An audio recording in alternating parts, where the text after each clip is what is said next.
Good evening and welcome to NewsHour Agenda. I'm Madhavdas Gopalakrishnan. Even as the BJP and Congress lock horns in Karnataka over the posters of Savarkar, BJP has now flagged off a Savarkar Rath Yatra. Launching the Yatra in Mysuru, former Karnataka Chief Minister B S Yediyurappa has said that he was saddened by incidents that led to the tarnishing of the image of the country. And the man who was hailed as Veer Savarkar by India's first Prime Minister. Now, this Yatra comes in the middle of violence that has marred the state as supporters of Vinayak Damodar Savarkar clash with those who refuse to believe that he was a freedom fighter. ದೇಶದ ಮೌಲ್ಯಗಳಿಗೆ ಮಸಿ ಬಳಿಯುವಂತ ಕೆಲಸ ಕೆಲವೊಂದು ನಡೀತಾ ಇದೆ. ಈ ಪೈಕಿ ಮುಖ್ಯವಾದದ್ದು ಸಾವರ್ಕರ್ ವಿರುದ್ಧ ಅಪಪ್ರಚಾರ. ಅವರು ಹೇಳಿದರು ಸಾವರ್ಕರ್ ಸಂದೇಶಗಳನ್ನ ನಾವೆಲ್ಲರೂ ಅರಿತುಕೊಳ್ಬೇಕು, ಅದನ್ನ ಪ್ರತಿ ಮನೆ ಹಾಗೂ ಮನುಷ್ಯರಿಗೆ ತಲುಪಿಸಬೇಕು ಎಂದು ಅರ್ಧ ಶತಮಾನಗಳ ಹಿಂದೆ ವಾಜಪೇಯಿ ಅವರು ಕರೆ ನೀಡಿದ್ದು. ದೇಶದ ಮೊದಲ ಮಹಿಳಾ ಪ್ರಧಾನಿ ಇಂದಿರಾ ಗಾಂಧಿ ಅವರಿಂದ ವೀರ ಎಂದು ಕರೆಸಿಕೊಂಡ ಮಹಾನ್ ನಾಯಕ. And today the Congress has implied that yatras like this are meant to divide the people, and therefore India needs a campaign like Bharat Jodo, the one held by Congress. ಕಾಂಟ್ರವರ್ಸಿನ ಜನರಿಗೆ ತಿಳಿಸಕ್ಕೆ ಹೊರಟಿದ್ದಾರೆ. ಡೈವರ್ಟ್ ಮಾಡಕ್ಕೆ main issues ಇಂದ ಬೆಲೆ ಏರಿಕೆ ಬಗ್ಗೆ ಮಾಡ್ತಾ ಇದ್ದಾರೆ. Gas ಬೆಲೆ ಜಾಸ್ತಿ ಆಗಿಲ್ವಾ, ಅದ್ರ ಬಗ್ಗೆ ಮಾತಾಡ್ತಾರ? ಯಾಕೆ ಜಾಸ್ತಿ ಆಯ್ತು ಅಂತ? ಪೆಟ್ರೋಲ್ ಡೀಸೆಲ್ ಬಗ್ಗೆ ಮಾತಾಡ್ತಾರ, ಗೊಬ್ಬರದ ಬಗ್ಗೆ ಮಾತಾಡ್ತಾರ, ಕಬ್ಬಣ ಸಿಮೆಂಟ್ ಬಗ್ಗೆ ಮಾತಾಡ್ತಾರ, ಈಗ ಎಲ್ಲ GST ಹಾಕಿದಾರಲ್ಲ, ಮಜ್ಜಿಗೆ ಮೇಲೂ ಹಾಕ್ಬಿಟ್ಟಿದಾರಲ್ಲ, ಅದ್ರ ಬಗ್ಗೆ ಮಾತಾಡ್ತಾರ? ಜನರು ಕಷ್ಟ ಬಗ್ಗೆ ಮಾತಾಡಬೇಕು ಹೊರತು ಯಾವುದು ಅಗತ್ಯ ಇಲ್ವೋ ಅದ್ರ ಬಗ್ಗೆ ಮಾತಾಡಿದ್ರೆ ಏನು ಪ್ರಯೋಜನ?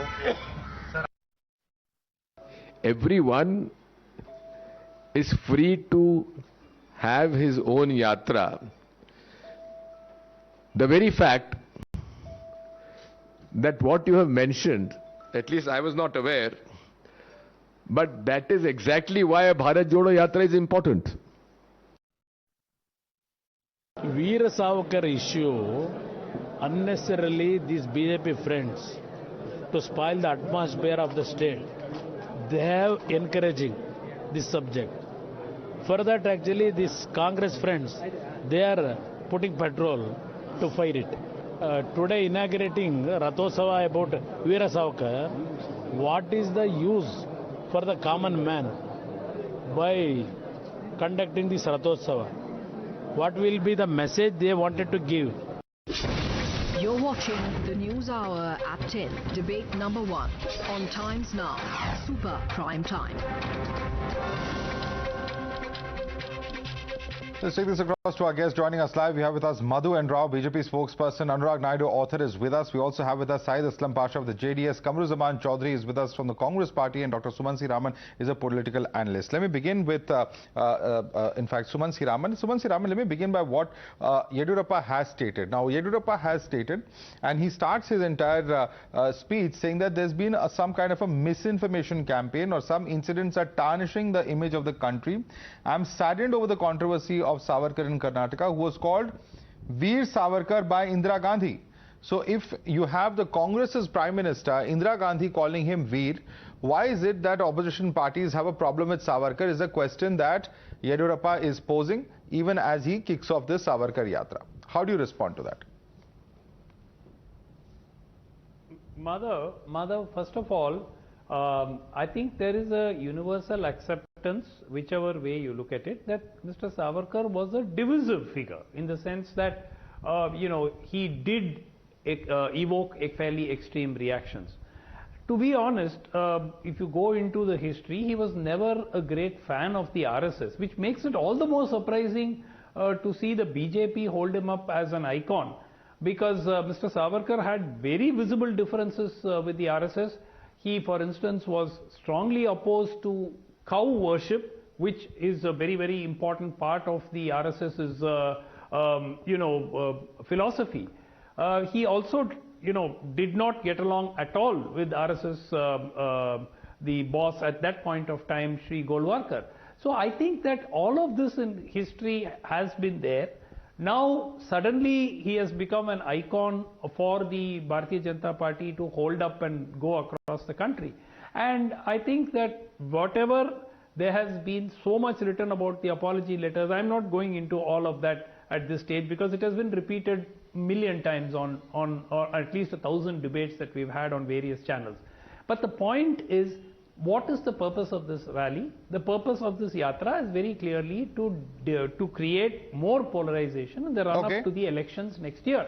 Karnataka goes to the polls next year, and there is a need to create a kind of a divisive atmosphere. Let me take that across to the BJP spokesperson. Okay, you're alleging this is happening because of polls next year. Madhu and Rao, of recent, we have seen several issues which many would say are of divisive nature, not just the hijab controversy, but Azaan controversy surrounding Savarkar, eggs being thrown on Siddaramaiah. All of this, many believe, is an attempt to create some kind of a polarization in the state of Karnataka ahead of the upcoming elections for the assembly of the state. How do you respond to that, Madhu Rao? Madhav, first of all, good evening to you and all the viewers and also the panelists. First of all, let us try to understand this. We never started this. It was started by Mr. Siddaramaiah asking as to why Savarkar's photo was in a Muslim area, so to say, quote unquote. Why was it required in the first place? And by the way, let me remind the Congress of their doublespeak. The issue is about their doublespeak, Madhav. Why is that Congress is telling that Savarkar is not a freedom fighter? Let me remind Congress party and other viewers, other panelists also. Way back in the 30, if I remember well, it was in the 38th annual session of the Indian National Congress in 1923, where a unanimous resolution was passed for seeking for the release of Savarkar from the gallows, and that was an unanimous resolution which was passed by the same Indian National Congress party, and that too under the presidentship of Maulana Muhammad Ali, who was the epitome of the Khilafat movement, who were called as the Ali brothers.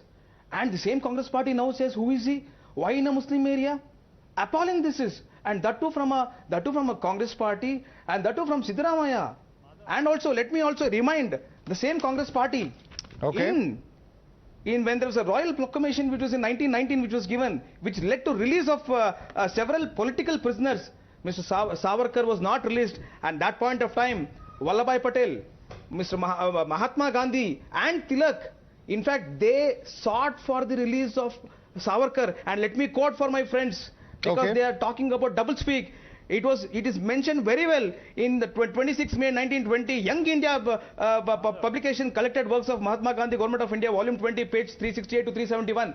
And they have all the audacity to say that who's Veer Savarkar. Syed Aslam Pasha, you may have a problem with Savarkar's ideology. One second, let me come in. One second. And we need to correct it. Who else can correct it? Can we expect Congress to correct it? Gentlemen, one question.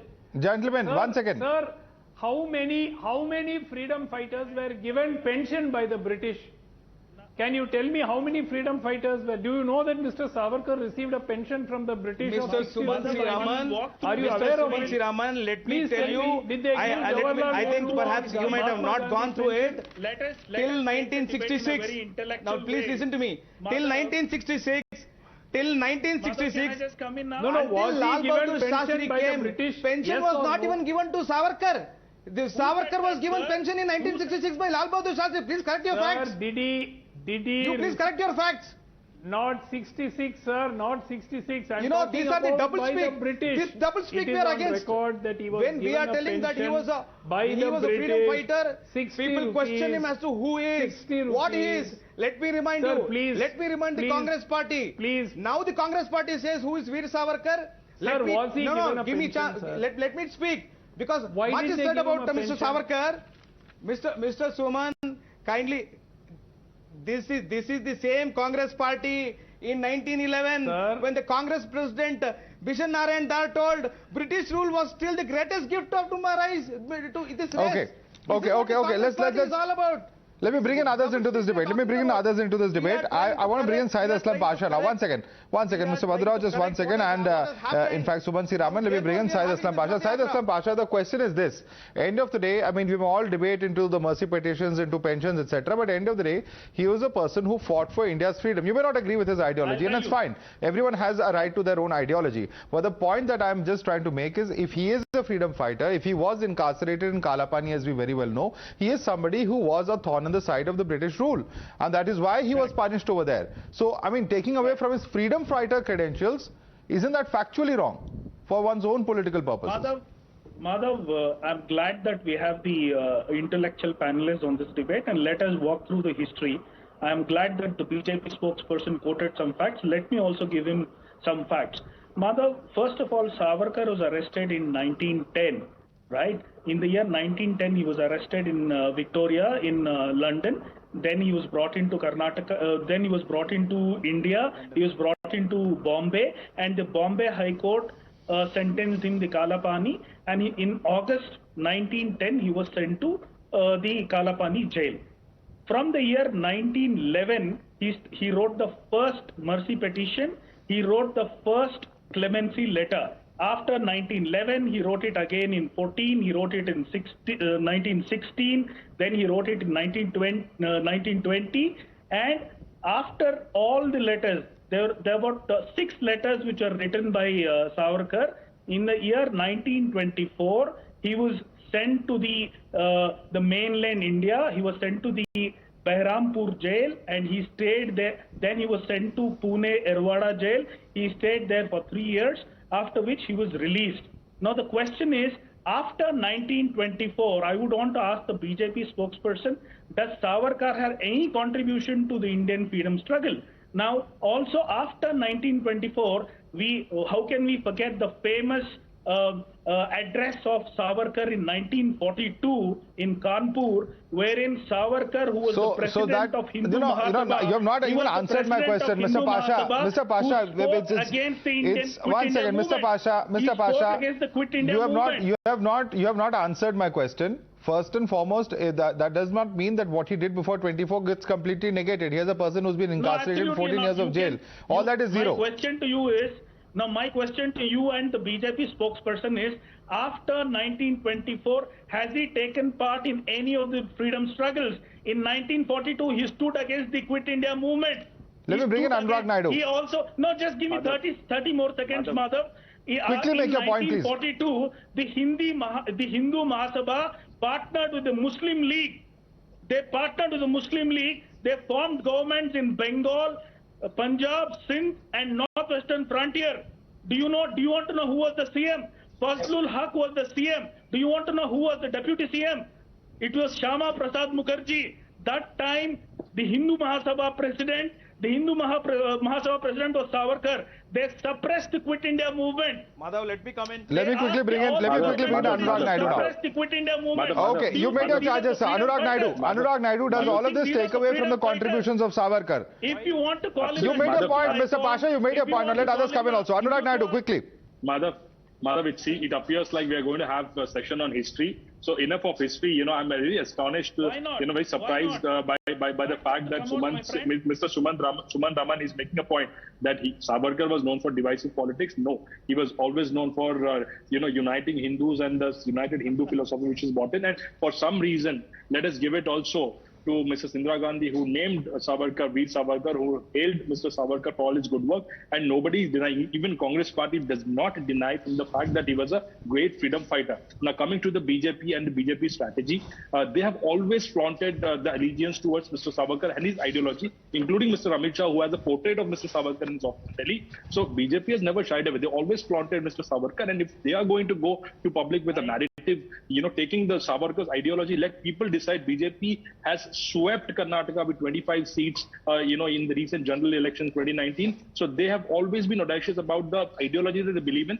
Mr. Yediyurappa had made it very clear. Again, he comes in as one of the parliamentary board members. It is his first rally in Karnataka from Mysuru, from place of Tipu Sultan. again very strategic, and he always said that it is the time to remind people about the contributions of Mr. Savarkar, and which is a very legitimate argument. Why don't we debate on this argument? There's nothing wrong from what Mr. Yediyurappa is pitching for. It is people who cannot digest the fact that there is somebody who is pitching in the real heroes of India who has to be remembered, who has to be celebrated, and that is exactly what BJP is doing. If they're wrong, as Mr. Kumaraswamy is also saying, if they're wrong, let people decide. It was the Kumaraswamy's route by winning single seat in the parliamentary election. Okay. 117 seats BJP has got from Karnataka. So let people decide. Let you and let me bring in Kamru Choudhury now. Kamru Choudhury, you're a congressman. I'm going to quote for you a letter written by Indira Gandhi, and this is a letter written on the 20th of May 1980 to Shri Pandit Bakle, the secretary of the Swatantra Veer Savarkar Rashtriya Smarak, that is in Shivaji Park in Dadar of Mumbai. It was on the 20th of May, and it's just 2 lines I want to read out. She says, "Dear Shri Bakle, I've received a letter of 8th May 1980. Veer Savarkar's daring defiance of the British government has its own important place in the annals of our freedom movement. I wish success to the plans to celebrate the birth centenary of this remarkable son of India." This is a letter that was tweeted by a union minister. Would you say that, sir, even Indira Gandhi was wrong? Mr. Choudhury. No, how can she be wrong? She even released a stamp to commemorate Veer Savarkar. If I'm audible, Yeah. Then why is your party leader, Mr. Siddaramaiah, so vociferously opposed to Savarkar and carrying out these protests on ground? Let me, Madhavan. The point basic here is that just the one simple question that everybody needs to answer today: why is Savarkar so relevant in today's politics rather than Mahatma Gandhi? That's the number one question that needs to be asked of today. हम आपको एक छोटा सा एक बचपन का एक कहानी सुनाते हैं सर 10 सेकंड में। बचपन में जब हम खेलने जाते थे बच्चों के साथ में, जो कॉलोनी का बच्चे लोग खेल रहे होते, तो हम वहां जाकर खड़े होकर बोलते थे कि हमको भी खेलना है, हमको भी रखो, आपके साथ में, आपका टीम में रहेंगे, हमको भी रख लो। तो क्या होता था कि कोई टीम दया कर लिया, चलो आ जाओ, तुम भी साथ में आ जाओ। That is the condition of BJP, Bharatiya Janata Party, and the right-wing fundamentalists right now. They don't have any icon pre-independence era. Now they are fighting and changing the history of Indian freedom movement to get an icon out of Savarkar, make him a bigger than life image, project him as if as a Hindutva god or something like that, and project as if that Congress party and the rest of the population is against Savarkar just to क्या बोला जाए election का रोटी सेकने के लिए. That's the moot point out of it. Now the basic point out here is, let me just suggest you read one book by Ramesh Chandra Majumdar. He was a very right-wing historian. No, but sir, his book Penal Settlement in the Andamans. These people will always want you to... Sir, you are saying Indira Gandhi is not wrong, and yet you are saying everything against what she has just said publicly. Mahatma Gandhi you can't have it both ways, Mr. Kamru Choudhury. Either she is right or she is wrong. You are totally confusing. But the BJP is wrong. The point is that Savarkar has contributed to the freedom movement. He's either contributed or he's not contributed. Make up your mind, Mr. Kamru Choudhury. Either he contributed to the freedom movement as Indira Gandhi says, or he did not. Asha has already told you. Make up your mind. You can't have it both ways. No, he did not contribute. Madhav, let me come in here. Then why is Indira Gandhi saying he contributed? His contribution to the freedom movement has its own place. Atheist. Madhav, kindly listen to me. Let me, can I speak? No. So why was the stamp issued, sir, as you rightly said? If he was such a horrible person, if his contribution was zero, why issue a stamp in his honor? 1942. Yes. Now, do you want to discuss Veer Savarkar in 2022? What's been going on for the last 20 minutes? Election there are rallies going on. That's the subject of this debate. What do you want me to discuss? Can I just come in? No, you are discussing Veer Savarkar, that's right. You are not discussing the main moot point, that is there why Savarkar has become relevant suddenly in the last 1 or 2 months in Karnataka. Why not in Bengal? Why not in Assam? No, I actually asked that question. I actually started off asking the BJP spokesperson that question. And I want, all right, let's get in Madhu and Rao. Let's get in Madhu and Rao on that point. Madhu and Rao, you know the point, and please answer this question. Don't duck it like you did last time. Aren't you raising this issue? One second, calm down, Mr. Rao. Let me ask the questions here. Mr. Yediyurappa has just been promoted to the parliamentary board of the BJP. Mr. Yediyurappa clearly wants to make a splash and show his relevance. So isn't this entirely an aim or a motive of Mr. Yediyurappa is to make a splash in Karnataka politics once again, to show how he can actually hold his sway in the state's politics and yet play an important role. All of this, of course, we know in the run-up to various emotive and polarizing issues that have been raised by the BJP in the past several months. Madhav, let me tell something. It is because of Mr. Siddaramaya's anti-Hindu activities, or rather his statements, which have prompted all these things. Now, I was just listening to Sumanth Raman having said that 1910 he was ordered to be arrested and all. Kindly understand, Narayan Chandavarkar, who was the Indian National Congress president in 1900, was the same person who became the judge, and he ordered for the sending Savarkar to the gallows. And let me also remind Congress party, they are a confused lot. They do not know their history. Indira Gandhi writes a letter in 1980, and believe you me, Sonia Gandhi in 2003, when the portrait of Savarkar was to be put in the parliament, she writes a letter to the President Kalam saying that why is it done? But she forgot that in the parliamentary committee, they having members. One second, gentlemen, one at a time. Let's not do this. There is time. We have time to debate. Savarkar's photo in the parliament. This is Congress party we are talking about. We do not want to get into all those things, but the point is this: time and again, the Congress party has always showed that there is only one family who is working for the freedom, who had worked for the freedom of this country, and no other person. This is what we are against. And believe you me, why did Siddaramaiah talk like this? Now Siddaramaiah talking like this, or the Congress party in Karnataka talking like this, is contrary to Congress party's own decisions. Because perhaps in 1980, Siddaramaiah was not in Congress, he was in Janata Parivar talking against the Congress party. Okay. So he has not come out of that. Let me bring in Sumanth Raman on another point related to Karnataka. Sumanth Raman, one second. Sir, when you have a person like Mr. Siddaramaiah, who has started... Yeah, okay, we got your point, Mr. Rao. Let me quickly now bring in Mr. Sumanth Raman on this point. Mr. Sumanth Raman, you have a situation where Mr. Siddaramaiah, when he was Chief Minister, starts the practice of observing Tipu Jayanti.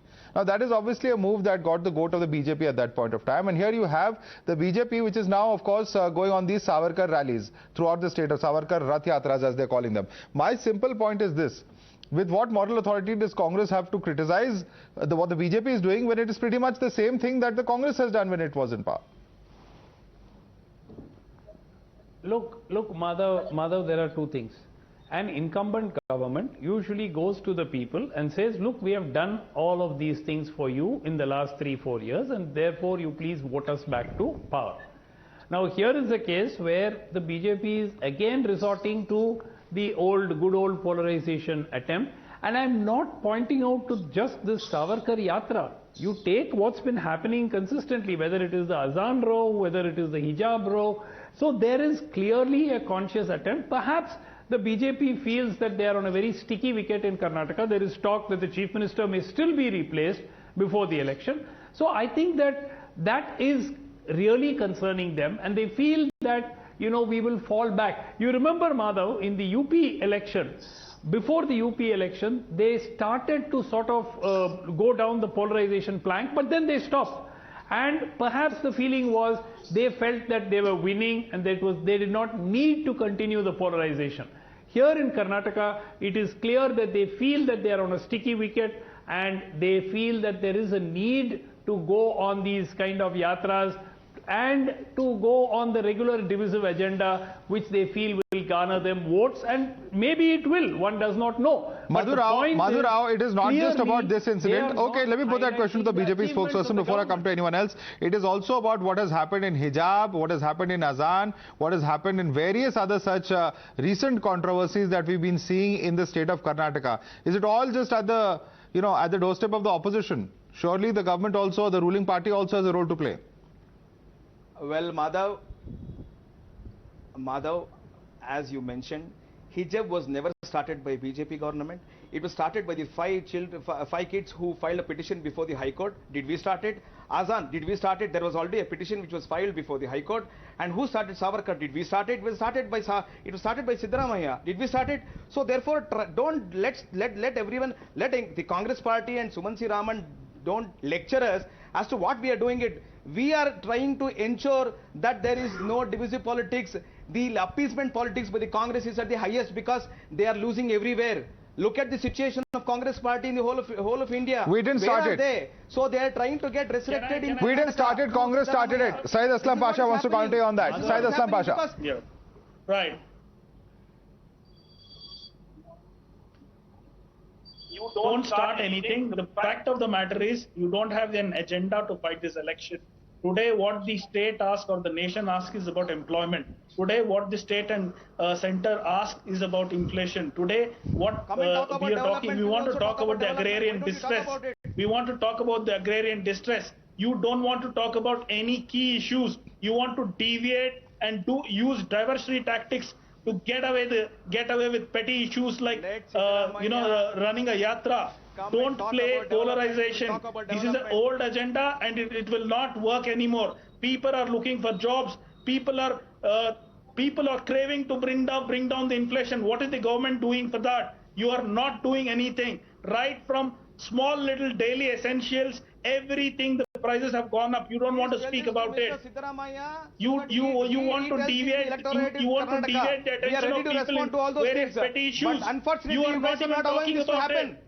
This is the problem of the Congress party. What is you the have been doing this appeasement policies from time immemorial. We are fighting you this election. You continue to do the divisive politics. What British left? Unfortunately, I am from JDS. We are fighting this election on healthcare, education, relieving the agrarian distress, and bring down the prices. Those are the agenda. That is the agenda we have for election. It is let me bring in Anurag on that. Anurag Naidu, this is an attempt to divert from issues of development, issues of the common man, from price rise to GST to common things being taxed higher. Yes. That's the charge coming in from opposition parties. Of course, Mr. Pasha is saying it. That's what Siddaramaiah also said earlier today. So somewhere or the other, the question then that comes in is that what is the developmental track record of this government? We've seen 3 chief ministers over the past 4 years in Karnataka, 2 of which were from the BJP, Mr. Yediyurappa as well as Mr. Bommai. Somewhere or the other, when you go back to the people, apart from these polarizing issues, they will have to prove what the development track record is. And one is not quite sure what that has been over the past 2.5 years. Madhav, a similar question earlier during the day was also asked by one of the leading media channels, and I had a very simple answer. Look, Madhav, this is the political movement, what Mr. Yediyurappa is doing, and what the government and administration is doing, it's up to the Chief Minister and the Council of Ministers to explain, and they are doing it well in the public domain. But Mr. Yediyurappa is not in the government, and he is entitled to do his politics, and he's putting it right up there. He's entitled. Hold on, sir, let me complete. Hold on, sir, let me complete. You are just one seat in Karnataka, so please let me complete. Now, coming to the Congress spokesperson, I'm not surprised when he says Gandhiji is the only freedom fighter. No, he is the father of nation, of course, but he's not the only freedom fighter. The problem is we've had Congress government for the last 60 years, and history books were written in the 60 years, and this is the time to rewrite and write the facts, write more people who are freedom fighters, glorify people, and make people or the youth understand who were the real freedom fighters, the millions of them, Bhagat Singh, Veer Savarkar. So this is the time. We missed all these things in the textbook because the books were written in the last 60 years where we had only Congress government. So it is a time to kind of bring out the truth in people. And somebody like Mr. Yediyurappa is one of the tallest politicians in Karnataka, is trying to do that. So I think let people judge on that. All right. The bigger question, of course, is that, from here on, where would we see the politics of Karnataka heading? We are completely, of course, out of time on this debate. Savarkar, of course, continues to remain a very, very important issue in the state of Karnataka. What are we going to see in coming days when this yatra takes place? That's something that we're going to watch out for. I'd like to thank all our guests for joining us. In fact, Madhu and Rao, Anurag Naidu, Saeed Aslam, as well as Kamru Choudhury. We have with us Sumanth Raman, who continues with us for debate number 2.